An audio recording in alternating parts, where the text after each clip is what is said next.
이전에 그 무학교회를 담임하셨던 원로 목사님이신 김창근 목사님이 간증하시는 것을 제가 보았는데, 아이들이 집에서 이렇게 이야기한답니다. 아빠, 엄마, 천국이 우리 집 같을 것 같아, 이렇게 한다는 거예요. 가정이 천국 같은 가정이라는 겁니다.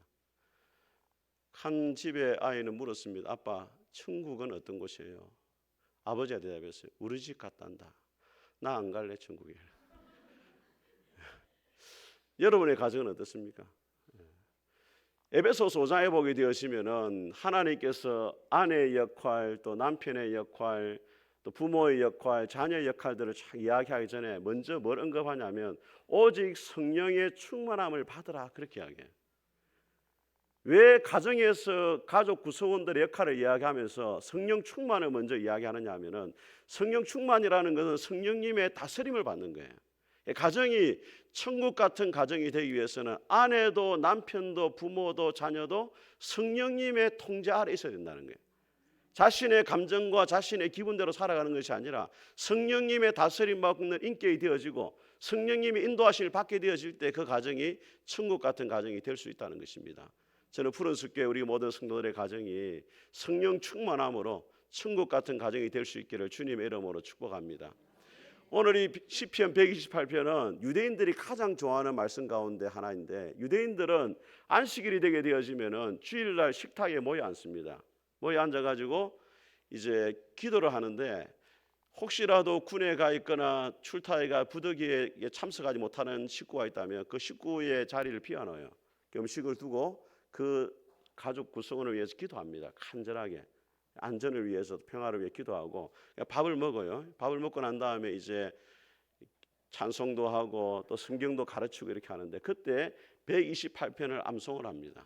우리 가정이 하나님을 경외하는 가정이 되기 원한다, 그런 마음으로, 또 하나님 우리 가정을 지켜주시기를 원합니다, 그런 마음으로 이 말씀을 암송을 해요. 오늘 이 시편 128편의 말씀을 통해 가지고 여러분의 가정이 하나님이 기뻐하시는 그런 가정이 될 수 있기를 주님의 이름으로 축복합니다. 그러니까 어떻게 하면 우리 가정이 하나님이 기뻐하시는 가정이 될 수 있느냐? 첫 번째로 하나님을 경외하는 가정이 되어야 됩니다. 우리 1절을 같이 한번 읽어보겠습니다. 시작. 여호와를 경외하며 그의 길을 걷는 자마다 복이 있도다. 이 한글 성경은 복이 있다는 말이 뒤에 나오는데, 히브리어 성경, 이 성경이 원래 기록된 언어로 보면은 복이 있도다라는 말이 먼저 나와요. 복 있는 자여, 그 사람은 여호와를 경외하고 그의 길을 걷는 자다. 복을 강조하고 있습니다. 그리고 시편 128편에 보게 되시면 복이라는 단어가 1절과 2절과 4절과 5절에 4번이나 나와요. 우리 권율 목사님이 쓴 복의 신학의 책에 보게 되어지면 기복 신앙은 문제가 있다, 그렇게 이야기해요. 그렇지만 우리는 무슨 신앙이 되어야 된다고요? 구복 신앙이 되어야 된다. 한번 따라하겠습니다. 기복 신앙이 되지 말고 구복 신앙이 되자.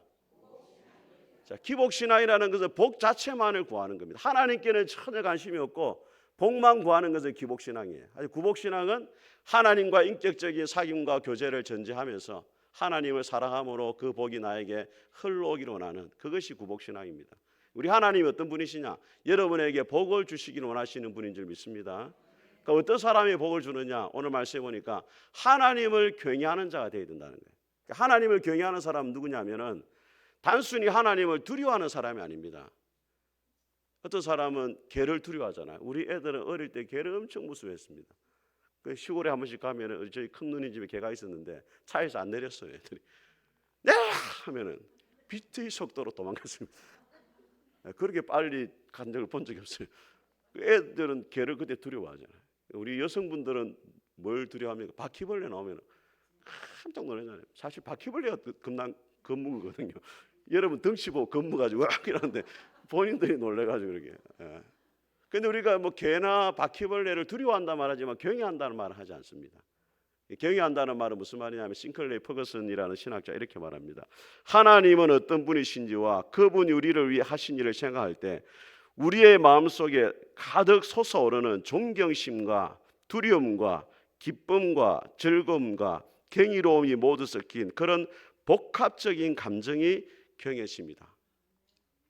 하나님을 단순히 두려워하는 것이 아니고 자녀들이 부모님을 사랑하기도 하고 존경하기도 하고 한편으로는 감사하고 또 기뻐하는 것처럼 그런 마음이 하나님을 경외한다는 거예요.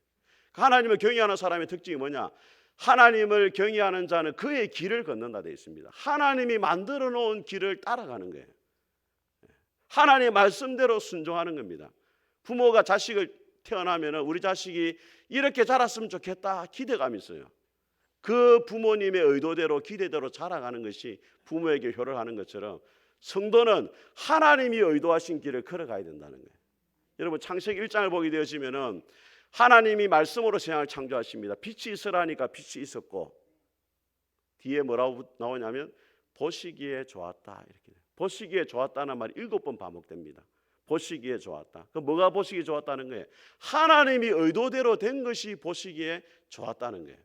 하나님 말씀대로 순종한다 이 말은 다르게 말하면 하나님이 의도하신 대로 살아가는 거예요. 성경에서 하나님을 경외하는 자라고 가장 칭찬받은 사람이 누구냐면 욥입니다. 욥에 대해서 하나님이 얼마나 칭찬하시는지 욥기 1장 8절에 보니까 사탄에게 이렇게 자랑해요. 내 종 욥을 주의하여 보았느냐? 그와 같이 온전하고 순전하여 하나님을 경외하고 악에서 떠난 자가 없다. 저는 여러분들이 하나님이 자랑하실 만한 사람들이 될 수 있기를 주의 이름으로 축복합니다. 욥이 얼마나 하나님을 경외했는지 사탄 앞에 자랑해요. 하나님을 경외한 자 욥 같은 자가 없다. 사탄이 옆에 있다가 막 똥 씌운 표정으로 하고 있습니다. 팔짱을 끼면서 말하죠.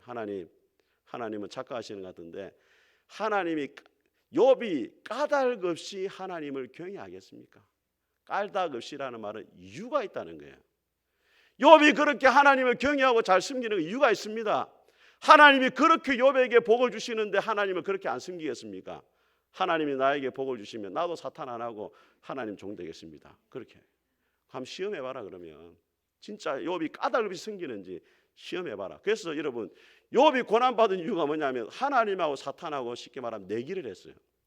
하나님 어디에 그러냐면 욥이 아무리 고난이 닥쳐도 욥은 절대로 나를 배신하지 않는다. 사탄은 어디에 그러냐면 하나님의 복을 다 빼앗아가면 욥은 하나님을 배신할 거다. 둘이 딱 내기를 걸었어요. 욥이 재산이 다 잃게 되고 10명의 자식까지 다 죽습니다. 근데 욥이 어떻게 고백합니까?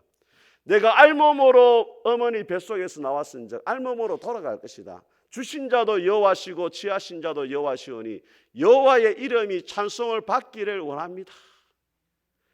하나님이 참 기분이 좋았어요. 하나님이 의도한 대로 딱 됐어요. 하나님이 또 한 번 잘합니다. 네가 내 종 욥을 주의하여 보았느냐? 그와 같이 순전하고 온전하여 하나님을 경외하고 악에서 떠난 자가 없다. 얼마나 하나님 기분 좋았는 거예요. 여러분 누가 하나님을 경외하는 사람입니까? 그 사람은 하나님이 의도한 대로 사는 거예요. 여러분을 향한 하나님의 기대대로 여러분이 살아가는 것입니다. 단순히 교회를 오고 예배를 드리는 것이 아니라 하나님이 의도하신 대로 여러분을 향한 하나님의 계획과 목적대로 살아가는 것이 하나님을 경외하는 사람의 특징입니다. 저는 우리 푸른숲교회 모든 성도들이 사탄이 의도한 대로 살아가는 것이 아니라 하나님이 의도하시고 계획하신 대로 살아갈 수 있게 되기를 주님의 이름으로 축복합니다.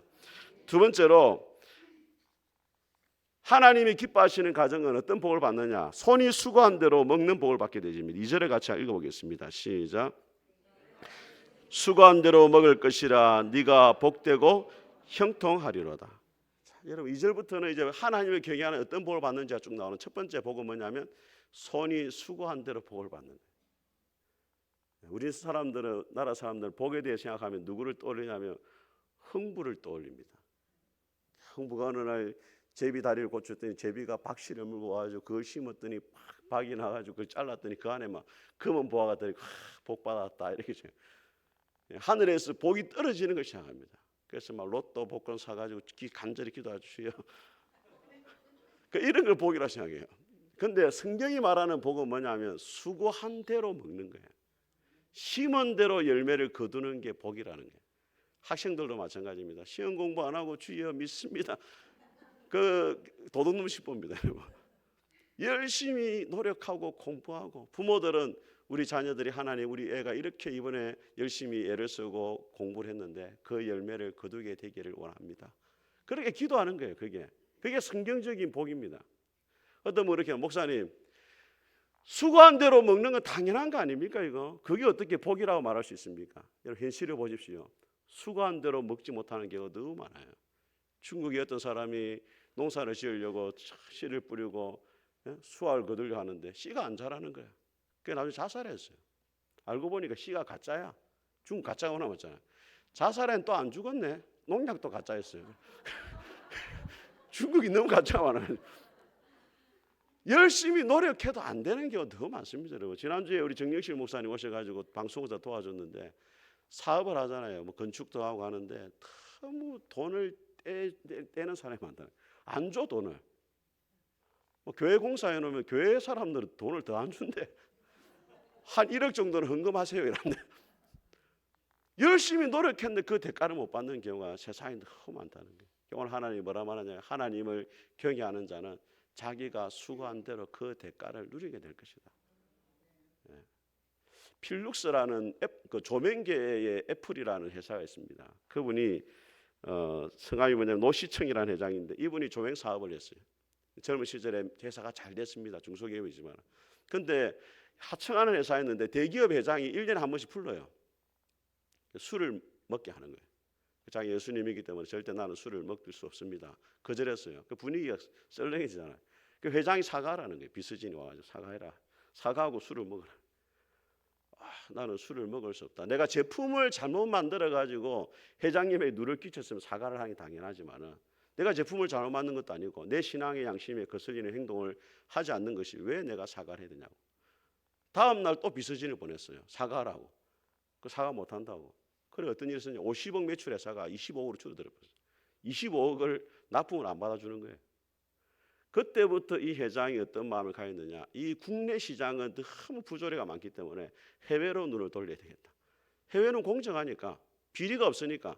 그래서 이 필룩스라는 회사가 글로벌한 회사로 이제 발전하게 되어집니다. 그분이 경영 철학을 나는 성경에 두고 있다 이렇게 말하면서 이렇게 고백을 합니다.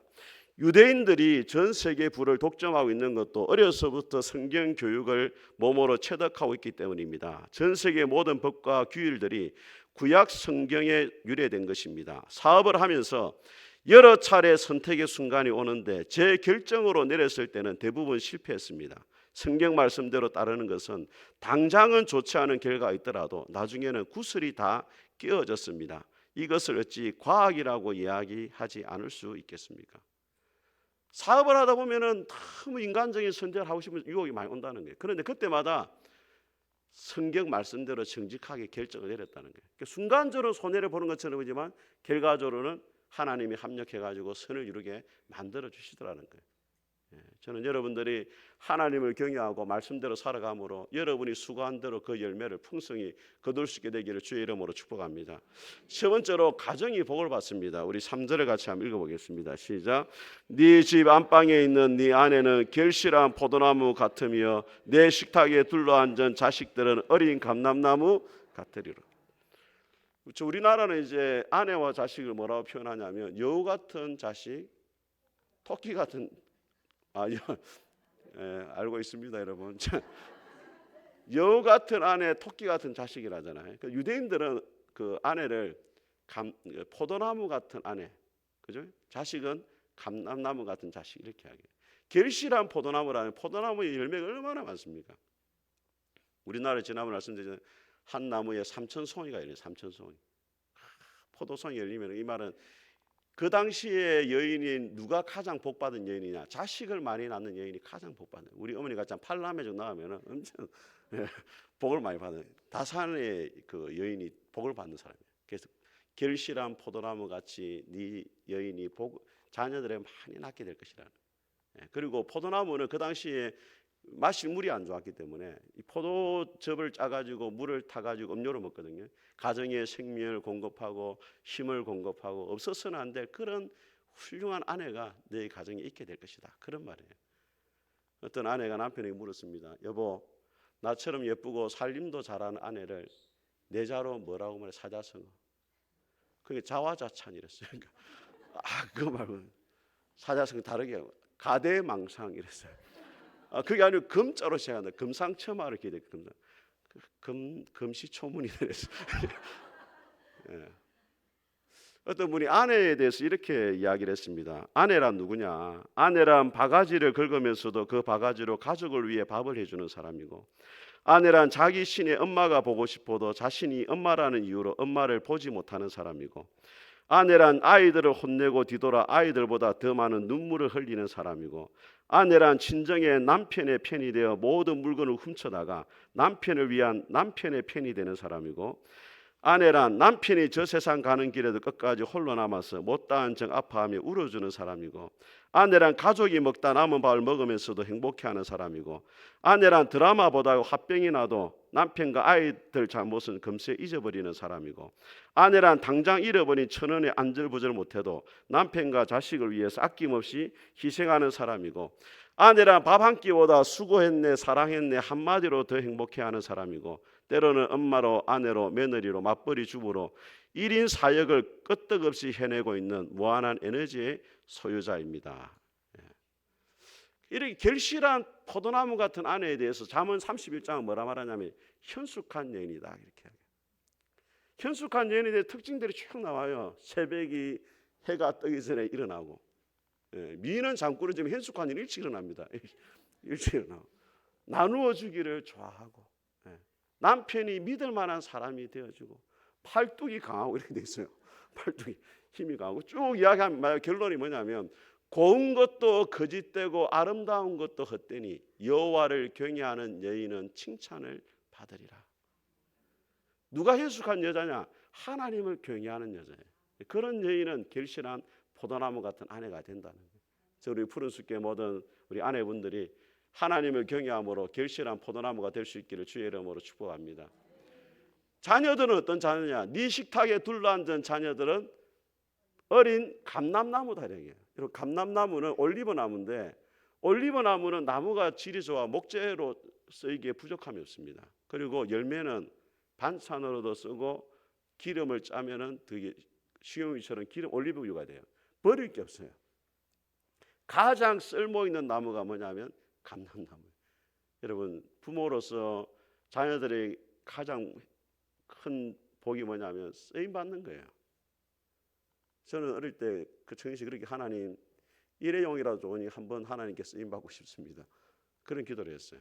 우리 자녀들이 위해서 기도할 때는 기도하죠. 하나님, 우리 자녀들이 하나님 앞에 쓰임 받는 자녀가 되기를 원합니다. 그렇게 기도하세요, 여러분. 제가 이전에 책을 봤는데 복수당하는 부모, 존경받는 부모라는 책을 봤어요. 전성수 교수님이 쓴 책인데 결론은 뭐냐면 자녀 교육을 잘못하면은 언젠가는 자녀로부터 복수받을 때가 온다는 거예요. 오늘 말씀이 뭐라고 되어 있습니까? 네 식탁에 둘러앉은 자녀는 이렇게 하잖아요. 유대인들은 밥상머리 교육을 시켜요. 이 말은 네 자녀를 감람나무를 키우듯이 잘 신앙으로 양육을 해야 된다는 거예요. 그래야만이 자녀들로부터 복수당하지 않고 존경받는 부모가 된다는 거예요. 어느 성도의 딸이 있었는데 사춘기가 되니까 빗나가기 시작했어요.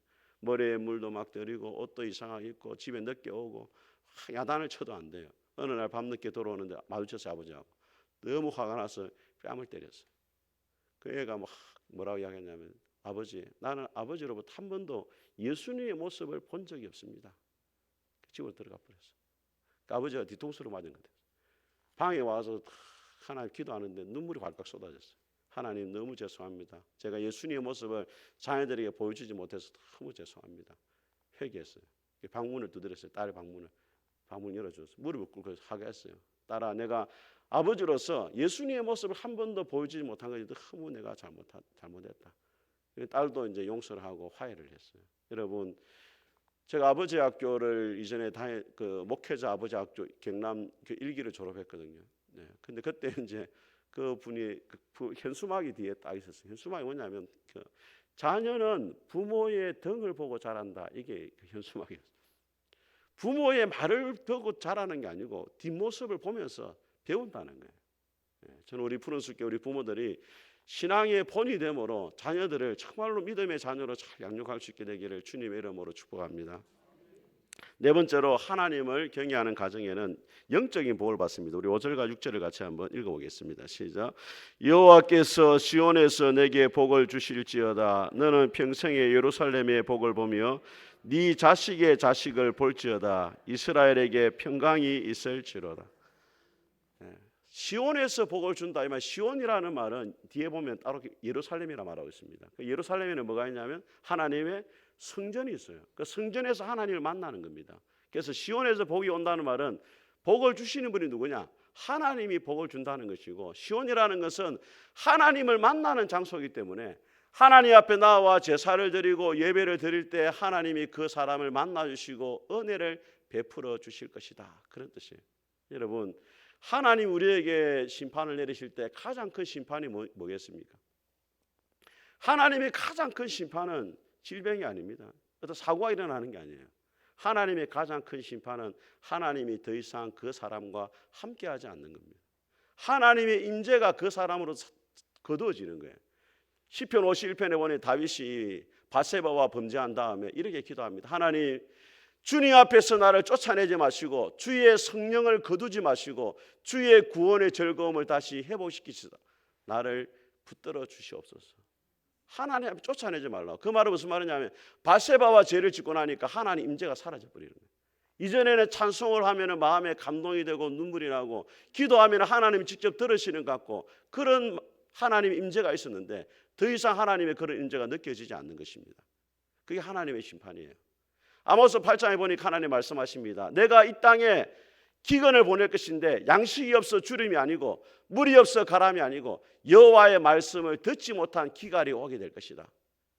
하나님의 말씀을 들어도 그 말씀이 하나님의 음성으로 들리지 않는 거예요. 예배 시간에 말씀을 듣고 있지만 그냥 소리가 들리는 겁니다.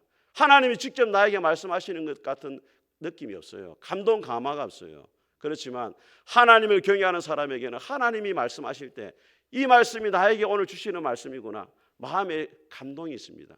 감화가 있어요. 내 영혼을 만져주시고 있구나. 하나님의 말씀으로 지금 나를 위로해주고 계시는구나. 하나님은 내 죄를 지적하시고 다시금 일어나도록 도와주고 계시는구나. 그 하나님의 임재가 있는 거예요. 그게 바로 하나님의 복입니다. 우리가 예배를 왜 귀하게 여겨야 됩니까? 예배는 하나님과의 만남이 있는 것이에요. 하나님 우리를 찾아오시는 시간입니다. 그래서 여러분 이렇게 기도해야 돼요. 하나님께서 시온에서 복을 주신다고 했는데 하나님 오늘도 내가 하나님을 예배하러 나아갑니다. 하나님의 그 약속의 말씀대로 오늘 예배 가운데 하나님을 만나고 하나님의 음성을 내가 듣기를 원합니다. 그런 마음이 있기를 주의 이름으로 축복합니다. 사랑하는 성도 여러분, 하나님께서 우리에게 복을 주시기 원하시는데 어떤 가정에 복을 주시느냐? 하나님을 경외하고 그의 길을 걷는 자입니다. 그 가정은 아내가 복이 있고 자녀가 복이 있고 손이 수고한 대로 먹게 될 것이고 시온의 복을 누리게 될 것입니다. 그러한 은혜가 있기를 주님의 이름으로 축복합니다. 우리 같이 찬송하겠습니다. 하나님의 사랑을 사모하는 자.